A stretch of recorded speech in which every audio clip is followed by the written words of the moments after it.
गुरकिरपाल Singh YouTube channel में आपका स्वागत है। जैसा कि आप जानते हैं, हमारी क्वेश्चन आंसर सीरीज़ बड़ी कामयाबी से चल रही है। डेली लोगों के क्वेश्चन आ रहे हैं और अपने एक्सपीरियंस के आधार पर मैं उनके जवाब देने की कोशिश कर रहा हूं। और अगर आपके मन में भी कोई डेयरी रिलेटेड कोई डाउट, कोई क्वायरी, कोई क्वेश्चन है तो आप मेरे से पूछ सकते हैं। इसके लिए आप मुझे वॉइस मैसेज करें और मेरा व्हाट्सअप नंबर है 9013284749 901-328-4749। इस नंबर पर आप वॉइस मैसेज व्हाट्सअप कर सकते हैं।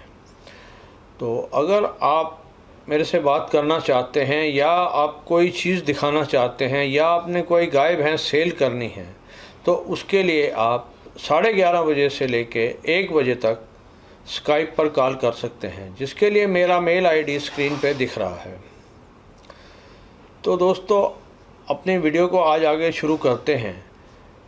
एक काफ़ी क्वायरी आ रही है, जो लोग नई डेयरी स्टार्ट करना चाहते हैं, किन किन कारणों से नए लोग फेल हो जाते हैं। एक इसका सबसे बड़ा कारण देखने में आया है, फार्मर जो कि नई डेयरी करना चाहता है वो अगर कंपटीशन देखने गया, उसको कंपटीशन बहुत अच्छा लगेगा और बड़े बड़े अच्छी क्वालिटी के जानवर वहाँ वो देखेगा। उससे इम्प्रेस हो कर के वो ये सोचेगा कि मैं भी कंपटीशन लेवल का जानवर ख़रीदूँ। देखिए, अगर आप कंपटीशन लेवल का जानवर ख़रीदते हैं तो आप डेयरी फार्मिंग जो दूध बेचने वाली है उसके अंदर कामयाब शायद नहीं होंगे। उसका कारण ये है कि अगर आप कंपटीशन लेवल की भैंस ख़रीदने जाएंगे जिसकी की कीमत कम से कम 3 लाख रुपया, 2.5 लाख रुपया या 5 लाख रुपए तक भी हो सकती है। और वैसे तो पिछले साल में एक भैंस कंपटीशन लेवल की 51 लाख रुपए की बिकी है, जिसका कि नाम सरस्वती है।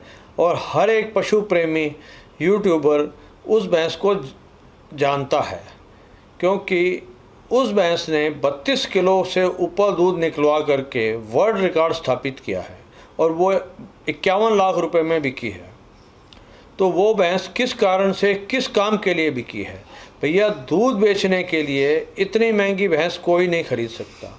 वो किसी कंपनी ने खरीदी है, उसके एम्ब्रियो तैयार होंगे या वो अगर जो लेके गए हैं वो कोई ब्रीडिंग तैयार करेंगे या वो किस हिसाब से उसको मैनेज करेंगे, ये उनका काम है। लेकिन दूध बेचने के लिए कोई भी इतना महंगा जानवर नहीं खरीद सकता। और अगर आपने दूध बेचने के लिए इतना महंगा कोई जानवर खरीद लिया तो आप निश्चित आपको दूध बेचने के अंदर, डेयरी के अंदर आपको फेल होना पड़ेगा।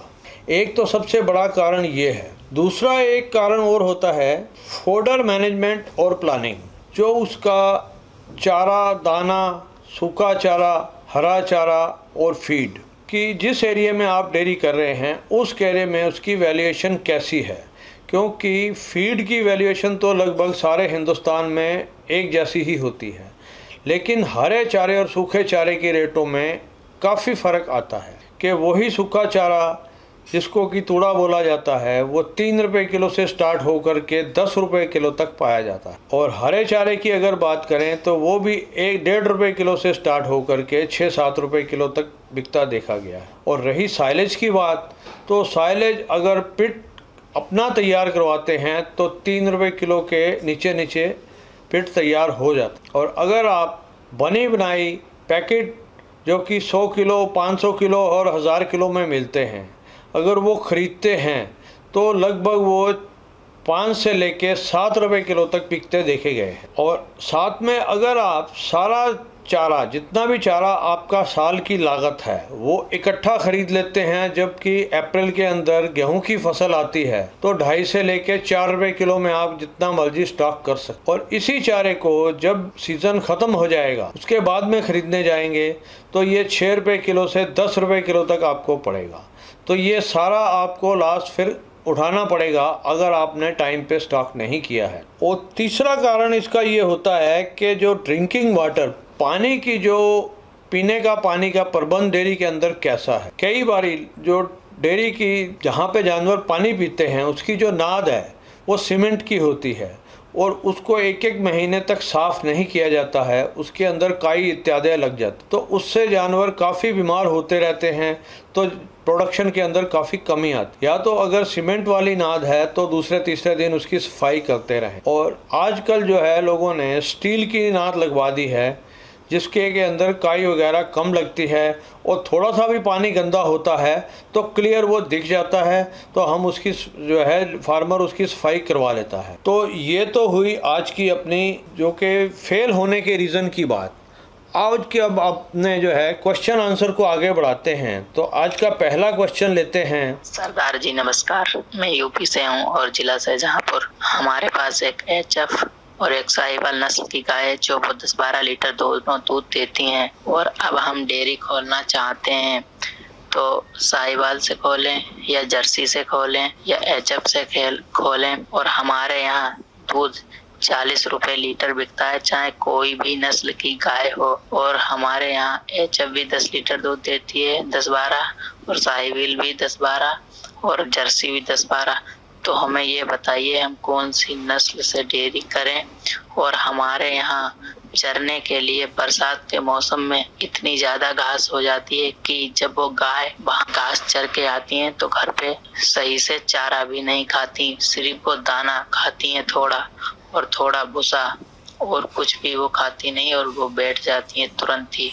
तो आप बताओ हम कौन सी नस्ल की गाय पालें और डेयरी में सक्सेसफुल हो सकते हैं या नहीं। देखिए भैया, आपने बताया है कि आपके जो है साहिवाल और जर्सी और एचएफ के अंदर से कौन सी गाय पाल। जो 10-12 किलो वाली साहिवाल गाय है उसका जब साल के दूध का टोटल लगाएंगे तो 1000-1200 लीटर के लगभग रह जाएगा या 1500 तक जाएगा। और उसी 10-12 किलो वाली अगर एचएफ गाय या जर्सी गाय का टोटल करेंगे तो वो साल का 2000 लीटर से ऊपर चला जाएगा। तो मेरे ख्याल से अगर आप जर्सी या एचएफ गाय पालते हैं तो आप काफ़ी अच्छे कामयाब रहेंगे। और 40 रुपए किलो में अगर आपका दूध बिक जाता है और जंगल के जो चारे का भी सहारा आपको है कि जानवर वहाँ पे चरने जाता है, तो बहुत अच्छी बात है। तो अपना काम स्टार्ट करें बेझिझक होके, आपको कोई परेशानी नहीं आनी चाहिए। नमस्कार सर जी, मैं मनोज राठौर मध्य प्रदेश के इंदौर जिले से बात कर रहा हूँ।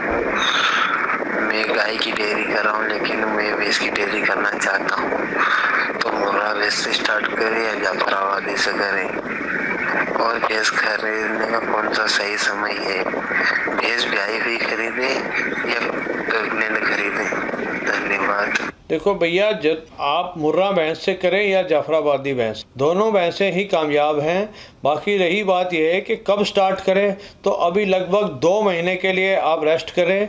आपको अगस्त के अंदर स्टार्ट करना काफ़ी ठीक रहेगा। इस समय लॉकडाउन लगा हुआ है, और दूसरी बात है गर्मी बहुत ज़्यादा है। जो भी भैंस आपकी ट्रैवल करके आएगी वो रास्ते में बहुत परेशान होगी और आपको दूध भी फिर कम देगी, जितना कि आपको देना चाहिए उतना दूध नहीं मिल पाएगा। राजस्थान से बोल रहा हूँ। मेरे आपसे ये क्वेश्चन था कि आप एक बार वीडियो बफेलो के डाइट पे बनाइए ना, कि वो हरा सारा कितना दिन में लगता है एक बफेलो को, और अपना साइलेज कितना लगता है, ये इस पे जरा खाने डाइट पे बनाइए सर। देखो भैया, भैंस के लिए जो हरा चारा या साइलेज की बात है, तो साइलेज लगभग 25 किलो के आसपास भैंस को चाहिए। और अगर आप हरा चारा डालते हैं तो 30-35 किलो चारा भी खा लेती है। बाकी अगर दोनों मिला के डालते हैं तो आधे आधे दोनों डाल सकते हैं। मैं अभिमन्यु जोधपुर से बोल रहा हूँ। हमारी गिर गाय है जिसको कि ब्याए हुए तकरीबन 2 महीने हो चुके हैं। उसको सर अभी क्या है, हरा चारा और सूखा चारा तो वो बराबर से खा रही है, लेकिन बंटे में आनाकानी कर रही है, मतलब बिल्कुल कम खा रही है। और बंटे में हमने मिलाया है बिनोले की खल, हल्दी, अश्वगंधा, आंवला और मेथी दाना, और 1 कप जो है कैल्फोस जो आता है कैल्शियम वाला वो दे रहे हैं, लेकिन फिर भी वो नहीं खा रही है। तो सर क्या प्रॉब्लम हो सकती है, आप ज़रूर बताइए। देखो भैया, आपने ये जो डाली है बिनोला खल, ये बिल्कुल ठीक है। और बाकी उसके अंदर थोड़ा बहुत चोकर मिला के खिलाएं। और बाकी जो ये आपकी तीनों चारों चीज़ें हैं, फ़िलहाल इनको बंद कर दें। आपने वो चीज़ें ज़्यादा मिला दी हैं और उसकी स्मेल से वो आपकी गाय खा नहीं पा रही है, तो वो शायद वो इस कंडीशन के अंदर थोड़ी बहुत कमज़ोर भी हो गई होगी, तो आप उसको थोड़ा सा ये जितने भी एक्स्ट्रा सामान है ये बंद कर दें। मेरा नाम अनुज बर्मन है, मैं हरिद्वार से बोल रहा हूँ। सर हमारा सवाल ये है आपसे कि कितने किलो दूध पे हमें कितने किलो दाना देना चाहिए? भैंस की बात कर रहा हूँ मैं सर। कितने किलो दूध पे कितना किलो दाना देना चाहिए हमें भैंस को? धन्यवाद। देखो भैया, भैंस के लिए लगभग 1 किलो दूध पे आधा किलो दाना दिया जाता है, अगर सही हरा चारा उसको मिल रहा है तो। अगर हरे चारे की कमी है तो बांट और भी बढ़ाना पड़ता है, लेकिन ऐसा कोई फिक्स नहीं है ये, क्योंकि हर नस्ल के जैसी अच्छी क्वालिटी के जानवर होते हैं तो वो 300-400 ग्राम खा के भी 1 किलो दूध बना लेते हैं, और जैसे ज़्यादा गर्मी का टाइम है तो उस कंडीशन के अंदर दाना ज़्यादा भी देते हैं तो भी वो दूध उसका बराबर एक्यूरेट रह जाता है। तो ये भैंस की अपनी अपनी पोजीशन पे डिपेंड करता है भैंस की क्वालिटी कैसी है। तो दोस्तों, आज का वीडियो आपको कैसा लगा कमेंट सेक्शन में पोस्ट करें, और जो दर्शक चैनल पे नए हैं तो चैनल को सब्सक्राइब करें और पास लगा घंटी का बटन ज़रूर दबाएं। धन्यवाद।